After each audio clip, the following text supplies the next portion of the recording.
¿O para qué quisiéramos producir ribosa en el cuerpo? ¿Para qué quisiera yo que la ruta de las pentosas fosfato se llevara a cabo? Asumiendo que, pues, que produce ribosa. ¿Para qué quiero ribosa en el cuerpo? A ver, tiene una pista y una diapositiva.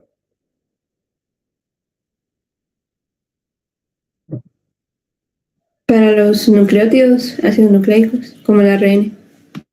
Como el ARN o el ADN, ¿sí? Quiere decir que necesitamos ribosa para síntesis de ADN. Quiere decir que si empezamos a sintetizar ADN, si la célula está en crecimiento, por ejemplo, yo probablemente quiera encender esta ruta porque voy a querer sintetizar pentosas, en este caso la ribosa, y ribosas fosfatadas para generar nucleótidos que me permitan luego ya hacer ADP, ATP, GTP, etcétera, para síntesis de nucleótidos, ¿sí?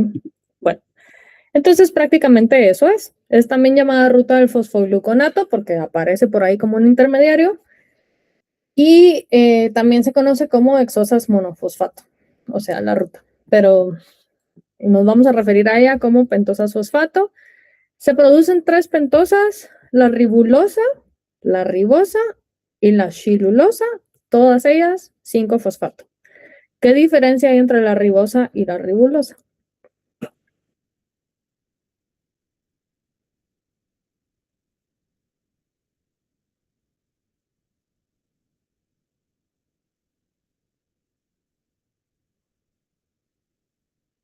¿Qué diferencia hay?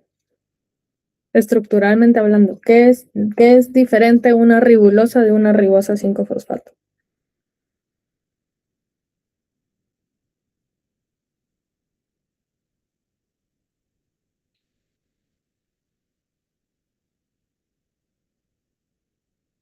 A ver, me gustaría alguien más que no fuera Fátima o Sofía o Luz María quien me contestara.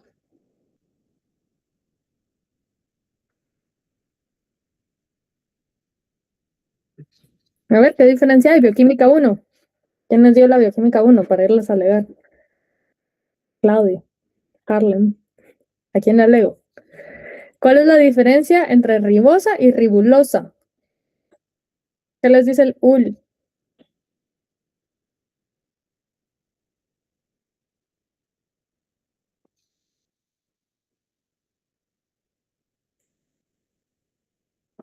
No sé si puede ver usted los comentarios.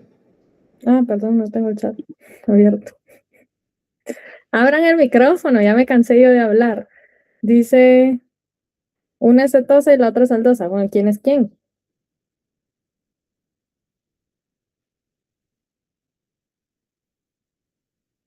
Abran el micrófono, no me importa si sus perritos están ladrando, si sus gatos están chillando. Hagan ahí, no me importa si sus hermanitos están llorando. Quiero oírlos hablar. La ribulosa es la cetosa, creo yo. Ajá, y la ribosa es la aldosa. ¿Y por qué esto es importante? ¿Y la shilulosa qué sería? ¿Qué les dice el UL?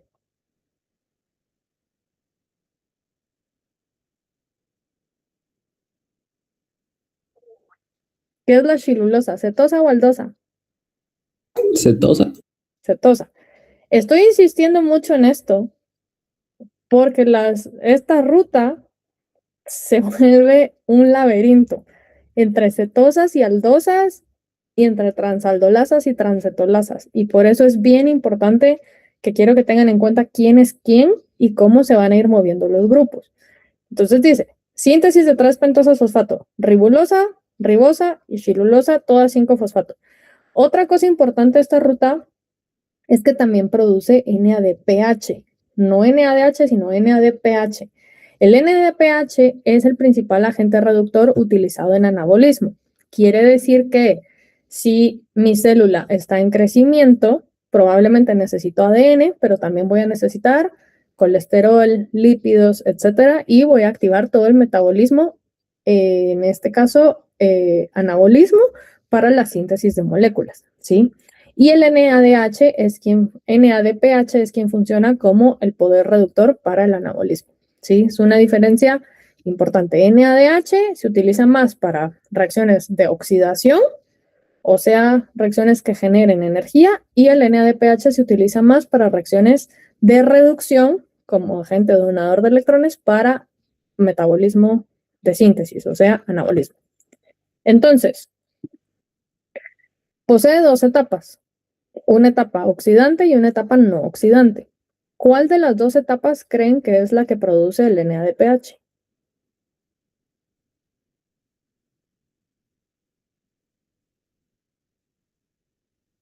¿La oxidante? La oxidante. Y es la que va a pasar primero, ¿sí?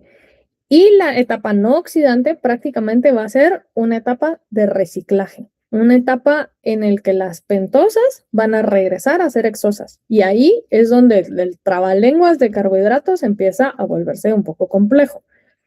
Entonces, la diferencia entre el NADH y el NADPH es prácticamente este fosfato que ven aquí, donde está el mouse otra vez. Y ¿dónde estás? Aquí. Este fosfato que aparece aquí, ¿sí? Es la diferencia entre las dos. Y ese fosfato va a ser la diferencia en que esta molécula funcione más para anabolismo y esta funcione más para catabolismo. Esta va a ser dador de electrones. Esta en su mayoría es un aceptor de electrones. Ambos pueden aceptar 2 electrones al mismo tiempo. Esta es una diferencia bien importante porque está el FADH o el FAD que también acepta electrones, pero puede aceptar 1 o 2, ¿sí? El NADH acepta 2 de un solo. Entonces, los dos funcionan como cosustratos, ya explicamos que era un cosustrato y decíamos NADPH poder reductor. Entonces, el NADPH puede ser utilizado para reducir glutatión, para procesos anabólicos o para producir ribosa. Para producir ribosa, viene acá el resto de la ruta, ¿sí? De la ribosa 5-fosfato para acá abajo. Luego, ¿dónde está? Aquí, glutatión reductasa va a ser la enzima que se va a encargar de reducir el glutatión. O sea, el glutatión, que sería este de acá, acepta los electrones. Esto que están viendo acá, SS, es un puente disulfuro, que es un puente disulfuro oxidado. Cuando acepta los electrones, el puente disulfuro se abre y entonces quedan 2 grupos tioles que serían el grupo SH. Y el glutatión ahí queda reducido. Entonces la enzima es una reductasa porque pues reduce el glutatión. Esto es importante en la defensa antioxidante del organismo. El glutatión entonces va a funcionar como un antioxidante en el metabolismo. Esto disminuye entonces la cantidad de producción de radicales libres y el daño oxidativo que se pueda generar en la célula. Entonces esto es importante porque muchas veces la cascada o la ruta metabólica de las pentosas 5-fosfato se activa no porque necesitemos ribosa, sino porque necesitamos NADPH para estas reacciones antioxidantes, ¿sí? O puede ser que se encienda también porque necesitamos NADPH para síntesis de ácidos grasos, que es lo que estamos viendo acá, y es algo que vamos a ver en la clase mucho más adelante. Algo bien importante es que la ruta de las pentosas fosfato es la única ruta que puede producir NADPH, ¿sí? Quiere decir que sí o sí, no me importa si es esto lo que está encendido, si es esto lo que está encendido, o si es ribosa 5-fosfato lo que necesito para síntesis de nucleótidos, esta ruta se va a encender. ¿Y qué va a pasar con la parte no oxidativa? Va a depender de qué necesitamos, ¿sí? Entonces, repito, única ruta en el metabolismo que puede producir NADPH. El NADPH se puede utilizar para síntesis de grasas o para anabolismo en general y como poder antioxidante o poder reductor a través de la glutatión, de la reducción de glutatión. Bueno, la etapa oxidante tiene 3 reacciones. La primera reacción es catalizada por la glucosa 6-fosfato deshidrogenasa. Entonces pregunto, esta glucosa 6-fosfato que están viendo acá, ¿de dónde salió? ¿De dónde pudo haber salido? Del primer paso de la glucólisis. Del primer paso de glucólisis, o puede ser que venga de la galactosa o de cualquier ruta que se incorpore hasta antes del paso 2, ¿sí? una glucosa 6-fosfato ahí que ya no va a entrar a glucólisis, sino que ahora se va a desviar hacia la etapa de las pentosas fosfato, ¿sí? Quiere decir que paso 1 de glucólisis y luego ya no sigue, sino que pasa a convertirse a 6-fosfogluconolactona. Y la 6-fosfogluconolactona es prácticamente la glucosa, pero con este ácido carboxílico que están viendo acá, ¿sí? Entonces vean, el alcohol que está acá se convierte a ácido carboxílico. Según lo que hablamos hace un rato en la clase, ¿quién es más oxidado? ¿El ácido carboxílico o el alcohol?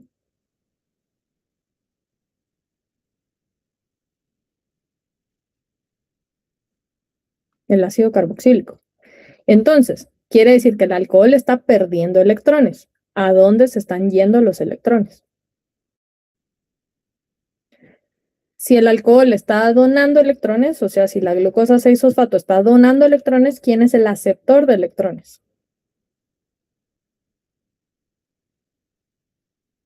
El NADP. El NADP, y se está convirtiendo a NADPH y se está oxidando la glucosa para convertirse en gluconolactona, ¿sí?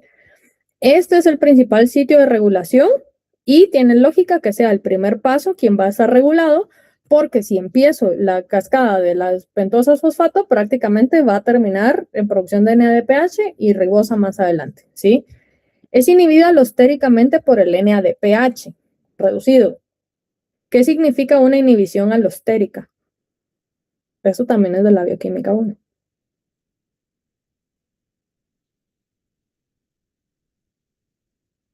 Modifica la actividad de esa enzima.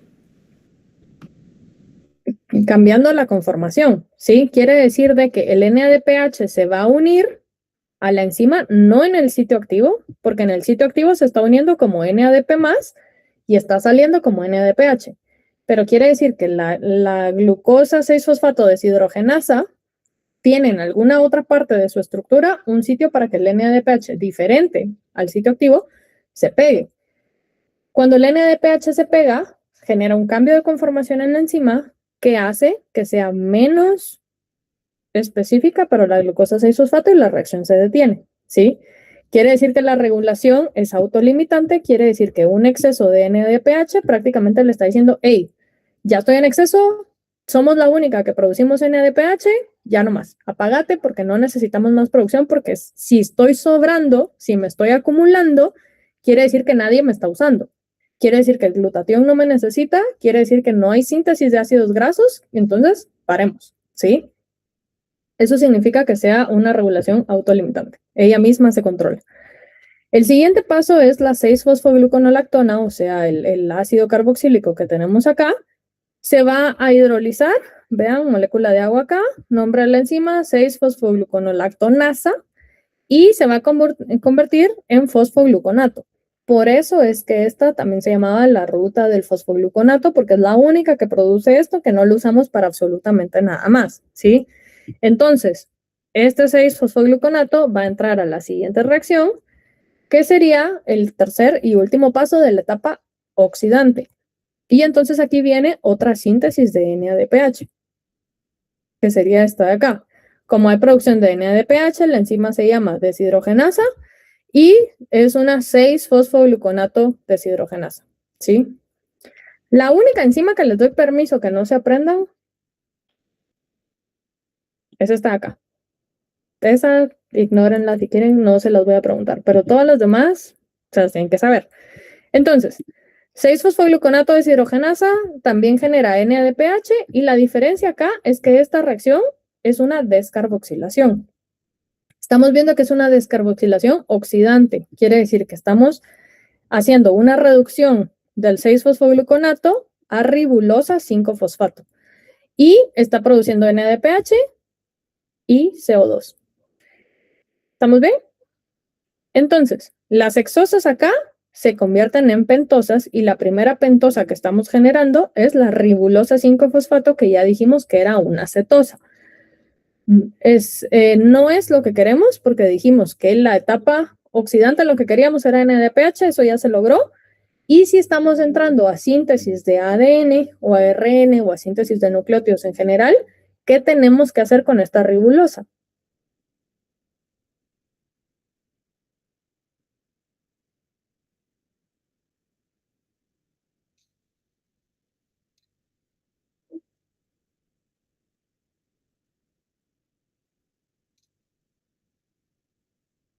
¿A qué la convierten? A ribosa. A ribosa. Quiere decir que una cetosa se tiene que convertir en una aldosa, ¿sí? Y ahí es donde empieza la etapa no oxidante. Todas las etapas no oxidantes, todas las reacciones de esta etapa son reacciones cercanas al equilibrio. ¿Qué desplaza las reacciones cercanas al equilibrio? ¿Qué va a hacer que se muevan de un lado a otro?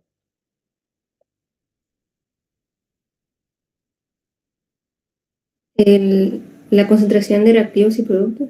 Las concentraciones. Quiere decir que si yo tengo la ribulosa 5-fosfato, que es el producto final de la etapa oxidante, va a sufrir una isomerización en donde la cetosa se convierte a aldosa. Si tengo síntesis de ADN, la ribosa 5-fosfato va a empezar a disminuir concentraciones porque va a ser utilizada en esa ruta, ¿sí? Si yo ya no acumulo, si yo ya no estoy sintetizando ADN, empiezo a acumular ribosa 5-fosfato y quiere decir que la reacción va a desplazarse a ribulosa 5-fosfato. Si ribulosa 5-fosfato se acumula, es probable que empiece a desplazarse hacia la formación de shilulosa 5-fosfato, asumiendo que esta sea la que esté en baja cantidad. ¿Sí? Entonces, ¿qué va a pasar acá? Las reacciones van a empezar a desplazarse de un lado o a otro según las necesidades que tenga la célula. ¿Sí? Entonces, ojo con el diagrama, no se confundan. No quiere decir que la ribulosa 5-fosfato se esté partiendo, sino que está diciendo o agarra el camino de la isomerasa y se convierte en ribosa, o la agarra la epimerasa y se convierte en shilulosa. ¿Sí? Cetosa, cetosa son epímeros. Cetosa, aldosa van a ser isómeros. ¿Sí? ¿Estamos bien? Entonces, repito, ¿qué se va a sintetizar? Va a depender de qué necesitemos. Y entonces aquí es donde empieza pues ya un poco la aventura, ¿sí? Entonces esto es prácticamente las reacciones anteriores. Tenemos acá ribulosa, acilulosa, vean, son epímero en el carbono 3, entonces es una 3 epimerasa. Y luego tenemos acá el isómero que va a convertir la cetosa a una aldosa. Estos intermediarios podemos ignorarlos. Entonces, para que todo se lleve a cabo, necesitamos de dos enzimas. Necesitamos transcetolasas, que son las que tengo marcadas acá, es la misma, o transaldolasas. La diferencia va a ser que muevan de dónde a dónde. Y entonces aquí viene lo que hablamos hace un rato. La shilulosa puede ser si actúa la epimerasa o ribosa si actúa la isomerasa, ¿sí? Y luego se pueden intercambiar entre ellas, que es lo que tenemos acá. No importa, en este caso, bueno, sí importa qué se está usando. Si se está usando ribosa 5-fosfato para la síntesis de ADN o ARN, esta concentración va a bajar, ¿sí? Y si esta concentración baja, quiere decir que la shilulosa acá se va a convertir a ribosa, porque ese equilibrio va a estar desplazado hacia allá. Y eso va a mantener esta concentración baja y luego ribulosa se sigue convirtiendo a shilulosa. Si no estamos haciendo síntesis de ADN, ¿qué va a pasar con estas concentraciones?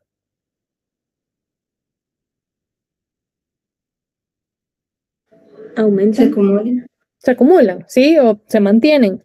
Y entonces lo que va a pasar es que vamos a empezar a tener concentraciones similares de shilulosa y concentraciones similares de ribosa.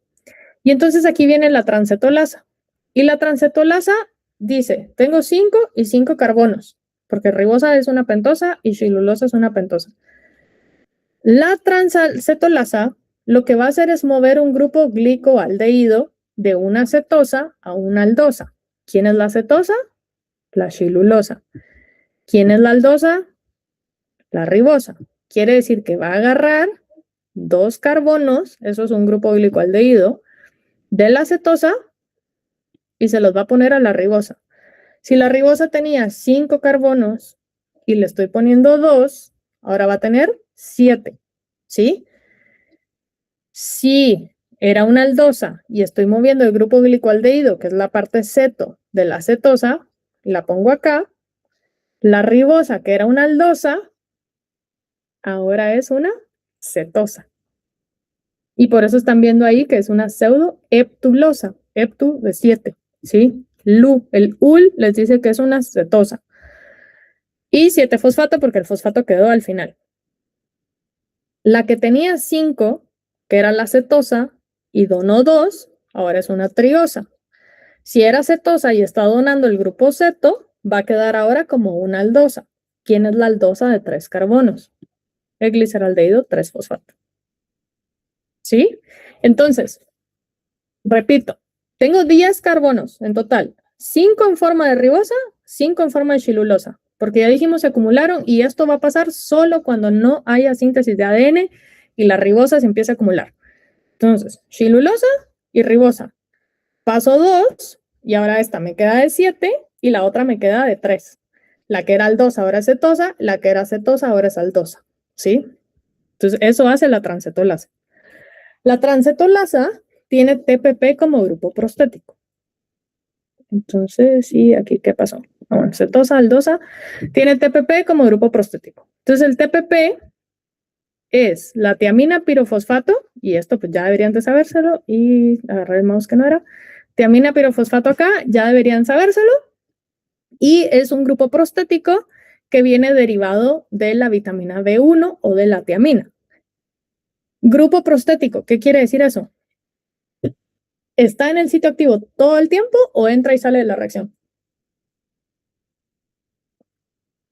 Está todo el tiempo. Todo el tiempo. Y dice, participa en reacciones de transferencia de múltiples fragmentos de carbono que contengan un grupo carbonilo. Entonces, TPP, transcetolasa, transferencia de carbonos. ¿Cuántos carbonos en este caso? 2, ¿sí? Y es lo que estamos viendo acá. Entonces, el grupo glicoaldehído es este que está aquí.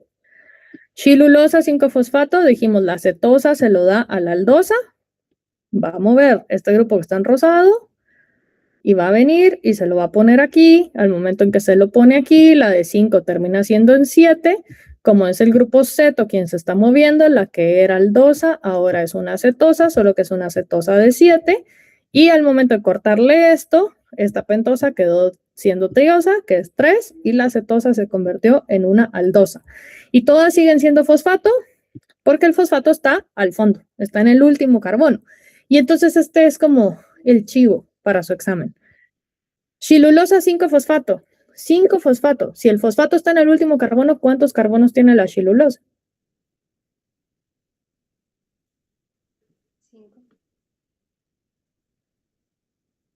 5. ¿Cuántos tiene? 5. Gliceraldehído 3-fosfato. Si el fosfato está en el último carbono, ¿cuántos carbonos tiene esta cosa? 3. Pseudoactulosa 7-fosfato. ¿Cuántos carbonos tiene? 7. 7. Entonces va ahí muy de la lógica decir el fosfato siempre está al final y va a ser el chivo para saber cuántos carbonos tiene. Y si tiene 7 y sabemos que empezamos 2, 5, 5, hubo transferencia de 2 grupos y ya dijimos aldosa cambia a cetosa, cetosa cambia a aldosa y por eso se llama transcetolasa, porque está moviendo el grupo ceto, ¿sí? De arriba. Entonces aquí está 5, 5 para terminar 3 y 7. Bueno, bueno. Y entonces acá, ¿qué puede pasar con este gliceraldehído transfosfato? Según lo que hemos visto, ¿a dónde se puede ir? A la glucólisis. ¿Qué paso? 6. Al paso 6, para convertirse en el 1,3 bifosfato, ¿sí? O, pues puede irse a síntesis de glucólisis, pero también puede irse a gluconeogénesis, porque acuérdense que el paso 6 es un paso reversible, ¿sí? Y si estamos poniendo esto en contexto, probablemente si estoy sintetizando NADPH es porque ¿qué está encendido? ¿El anabolismo o el catabolismo? Anabolismo. Quiere decir que entonces el gliceraldehído 3-fosfato, muy probable, en lugar de irse a glucólisis, se va a ir a qué ruta metabólica? A la gluconeogénesis. A la gluconeogénesis, que es la opuesta. Entonces, probablemente vamos a sintetizar glucógeno, por ejemplo, y por eso estamos produciendo NADPH, ¿sí? O puede ser que este gliceraldehído 3-fosfato se convierta en glicerol 3-fosfato y se vaya a la síntesis de grasas, que no lo hemos visto, pero ya vimos que con la fructosa eso era lo que podía pasar, ¿sí? Entonces aquí pues puede ser lo mismo. Bueno, entonces solo para que vayan viendo que los intermediarios de una ruta pueden ser comunes con otras rutas y eso es lo que va generando toda esta parte del metabolismo intermediario. Bueno, la otra enzima que usamos es la transaldolasa. La transaldolasa no transfiere 2, sino que va a transferir 3 carbonos. Entonces dice, transferencia de un grupo dihidroxiacetona. La dihidroxiacetona, ¿cuántos carbonos tiene?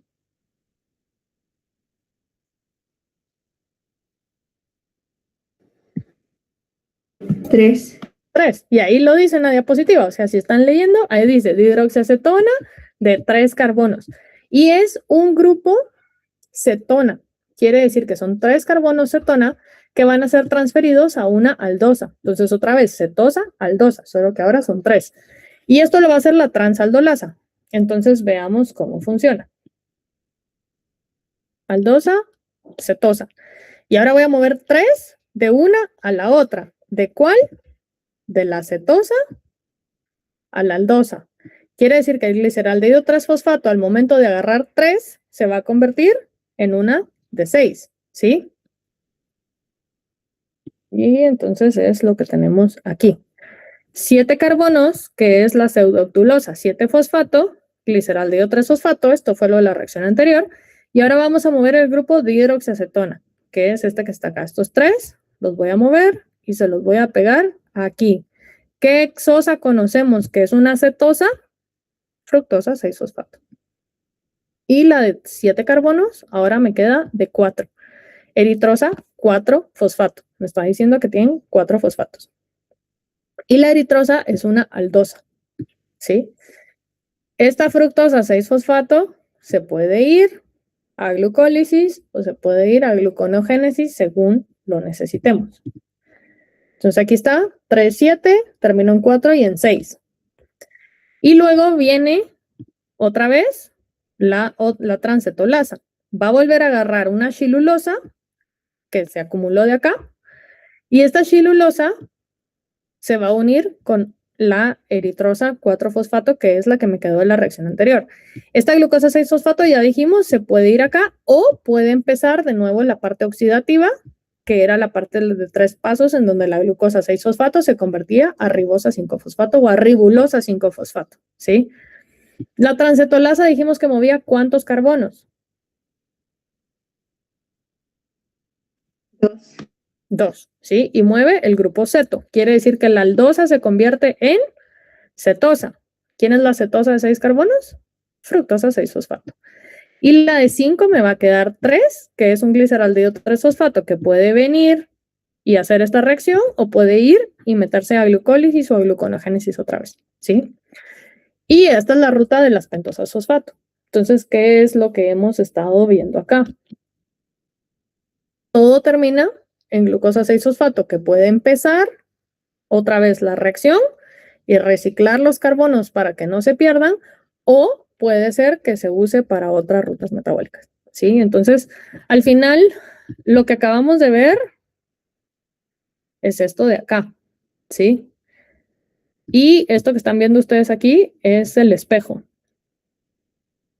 Cada 5C que están viendo acá representa una ribulosa 5-fosfato que se convirtió en ribosa o que se convirtió en shilulosa, ¿sí? Entonces tengo, para completar este diagrama que están viendo acá, necesito 1, 2, 3, 4, 5 y 6 moléculas de glucosa 6-fosfato que tuvieron que pasar por la etapa oxidante. Quiere decir que esto produjo 12 moléculas de NADPH porque se producía en el paso 1 y en el paso 3 de la etapa oxidante, ¿sí? Y empecé ahorita con 6 para cumplir este diagrama. ¿Y por qué este diagrama lo está haciendo con 6? Porque es la única forma en la que estamos completando los carbonos. Hagamos la multiplicación. 5 carbonos y 6 moléculas, ¿cuántos carbonos son en total?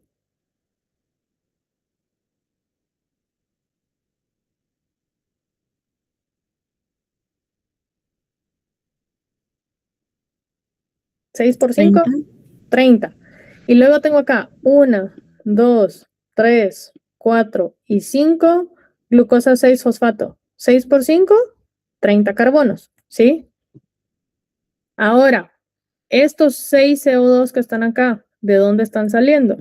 Del paso de la descarboxilación de glucosa, porque acuérdense que en la etapa oxidante hay una descarboxilación con NADPH, ¿sí? Entonces son las 6 descarboxilaciones de las 6 vueltas que le ha dado esto. Bueno, ¿vamos bien hasta acá? ¿Se entiende la ruta? ¿Sí? Es un poco compleja, pero realmente no es tan compleja. O sea, son 2 enzimas, transcetolasa, transaldolasa. Saber quién mueve 2 carbonos, quién mueve 3 carbonos, siempre es el grupo ceto. Quiere decir que la aldosa siempre se convierte en cetosa y el fosfato me está diciendo cuántos carbonos tiene y cómo se va haciendo el reciclaje, ¿sí? Entonces, es complicada, pero no tan complicada. Lo complejo acá es que no es una ruta lineal, o sea, una glucosa 6-fosfato puede seguir este camino o puede seguir este camino. O sea, puede ser ribulosa o puede ser, todas van a ser ribulosa, pero puede ser ribosa o puede ser shilulosa. Y puede ser que entre en este paso con la transcetolasa o puede ser que entre en este paso con la otra vez que funciona la transcetolasa. ¿Sí? Bueno. Luz. Solo para confirmar, entonces, no necesariamente tienen como que una glucosa 6-fosfato pasar por todo el ciclo, sino lo decide según la concentración de los 2 tipos de cetosas. Exacto. Y por eso decíamos, toda la parte de la etapa no oxidante son reacciones muy cercanas al equilibrio. O sea, dependiendo que haya más o menos, hacia ahí se va a desplazar el equilibrio. Entonces, si regreso acá, por ejemplo, y lo que estoy produciendo acá es fructosa 6-fosfato, uno pensaría que la fructosa 6-fosfato se está acumulando, ¿sí? Pero ¿qué pasa si realmente estoy sintetizando grasas o si estoy queriendo hacer gluconeogénesis, por ejemplo? Esta fructosa 6-fosfato se va a ir hacia allí y va a mantener las concentraciones bajas. Quiere decir que el equilibrio se va a seguir desplazando hacia acá. Al momento en el que esto se empiece a acumular, entonces ya hay que decidir si necesitamos NADPH o no. Si se necesita NADPH, la etapa oxidante va a seguir funcionando. Si no se necesita, se autolimita, decíamos, en la primera reacción y esto ya iría a otro destino metabólico, ¿sí? Entonces el NADPH solo se va a acumular cuando el anabolismo ya esté completo, digamos, y que entonces hayan rutas que empiecen a encender la parte oxidativa, que sería el catabolismo, y entonces ahí, si eso pasara, estas 6 carbonos que son fructosa, en lugar de irse a síntesis de grasas o a volver a entrar a la etapa no oxidante de las pentosas fosfato, podría irse bien a glucólisis, por ejemplo. Y glucólisis ya no utiliza NADPH y entonces eso regularía las reacciones. Sí, o sea, es muy como qué tengo, a dónde va, muchos dependes. Entonces sí es bonito, digamos, empezar a entender el metabolismo de una forma en la que ustedes lo puedan ir integrando, o sea, poder ir entendiendo cómo esta ruta metabólica va a pasar, si estas condiciones se cumplen y si esto es lo que el cuerpo quiere, pues porque si el cuerpo quisiera sintetizar o la célula quiere sintetizar ADN, ya dijimos, esta concentración de ribosa 5-fosfato va a disminuir. Quiere decir que los carbonos van a ir hacia acá y esta producción no va a ocurrir porque estamos generando como producto final el nucleótido. Si no estoy sintetizando nucleótidos, entonces sí necesito reciclar mis carbonos y los carbonos los voy a reciclar en forma de fructosa 6-fosfato que termina en glucosa 6-fosfato que puede volver a entrar para producir NADPH si es lo que quiero. En lugar de ribosa 5-fosfato se recicla, vuelve a entrar, vuelvo a producir NADPH o puede ser que yo esté produciendo fructosa 6-fosfato para ir a algo más. Pero en ese sentido, no tendría mucho sentido, por ejemplo, si no necesito NADPH, porque ¿para qué quiero encender todo este relajo para producir fructosa 6-fosfato si pudiera directamente meter la glucólisis? ¿Sí? Entonces sí, otra vez depende como cuál sea el ambiente celular. ¿Contesta eso a la pregunta? Sí, entonces más necesariamente se utiliza la reacción por anabolismo porque el fructosa 6-fosfato ya lo produce la glucólisis, por así decirlo. Sí, ¿y qué es lo que estás buscando para el anabolismo? ¿Qué es lo que te sirve ahí para anabolismo? El NAD. O sea, El NADPH, sí, exacto. Bueno, entonces, el producto final es convertir 6 pentosas de 5 carbonos en 5 hexosas de 6 carbonos. 30 carbonos, 30 carbonos. O sea, es puro reciclaje. Producción de NADPH en tejidos que no requieren ribosa 5-fosfato, porque los carbonos se están reciclando. O sea, si sí requieren ribosa 5-fosfato, la etapa no oxidante no ocurre, porque se está yendo, como decíamos, a síntesis de ADN. En eritrocitos, el NADPH producido en la vía oxidativa es esencial para proteger las células del daño oxidativo. Los eritrocitos, que son los glóbulos rojos, están altamente expuestos a daño oxidativo. ¿Por qué?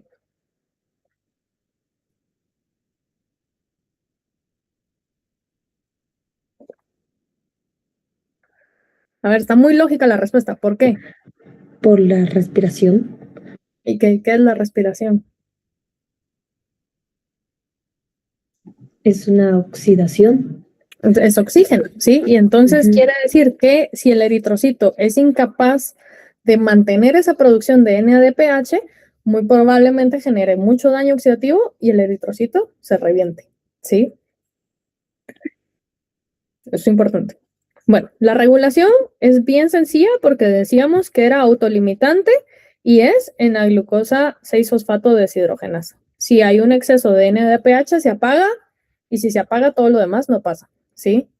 Si necesitamos NADPH, la enzima se activa y va a empezar a producir NADPH. Entonces, esta parte de regulación está así bien fácil, ¿sí? Bueno, decíamos que el NADPH es importante en eritrocitos, evita hemólisis por radicales libres y especies reactivas de oxígeno, y el glutatión que mencionábamos al principio de la clase es un potente agente antioxidante y entonces estamos produciendo NADPH todo el tiempo para que el glutatión esté reducido y pueda generar esa respuesta antiinflamatoria que vamos a ver en algún momento cuando veamos radicales libres, y eso mantiene como el estado del eritrocito libre de radicales, ¿sí?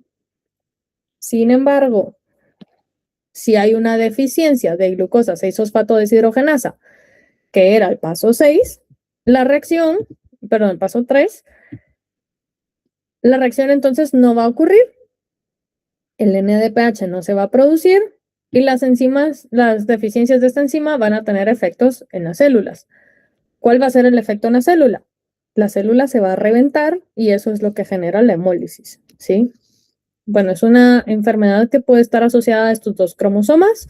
Si está asociada al cromosoma X, es que se genera este tipo de anemia. Entonces, es una anemia hemolítica en donde hay un rompimiento de glóbulos rojos porque no aguantan la producción de radicales libres porque no hay respuesta antioxidante, ¿sí?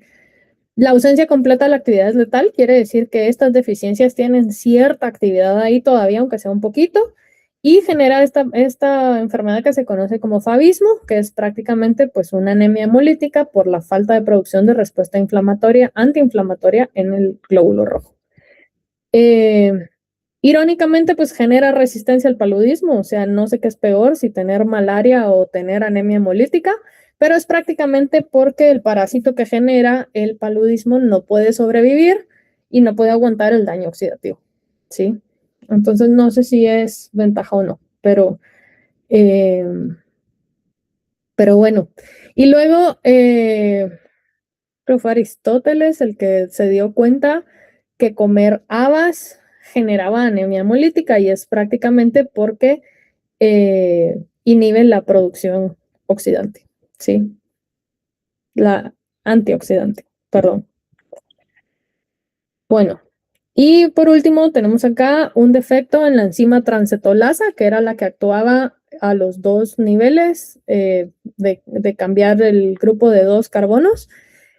Agrava el síndrome del Wernicke-Korsakoff, no estoy segura cómo se pronuncia esto, pero ¿qué es este síndrome?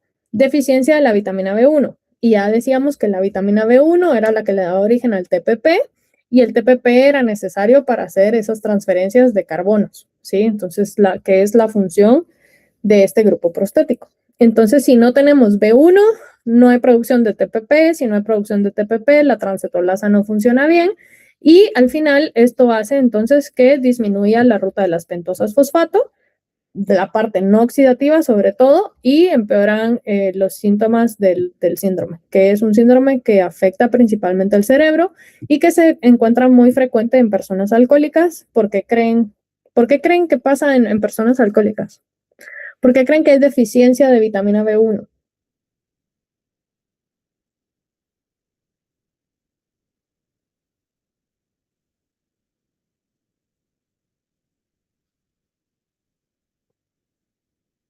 ¿Qué se les ocurre que pueda pasar en el alcoholismo?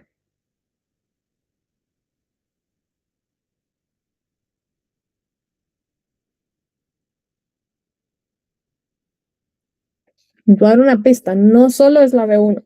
La B1 es de las más afectadas, pero no solo es la B1. ¿Qué pasa con la alimentación de una persona alcohólica?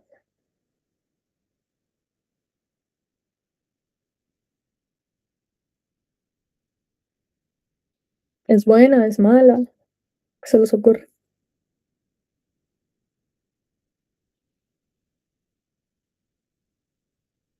Una mala alimentación, y el alcohol pues disminuye la absorción de vitaminas, principalmente la B1 en el intestino. Quiere decir que aunque haya consumo de B1, el alcohol afecta la absorción y por lo tanto se produce este síndrome que no voy a volver a repetir el nombre, y la deficiencia pues agrava los síntomas, ¿sí? Bueno, y con eso terminamos ruta de las pentosas fosfato. Preguntas.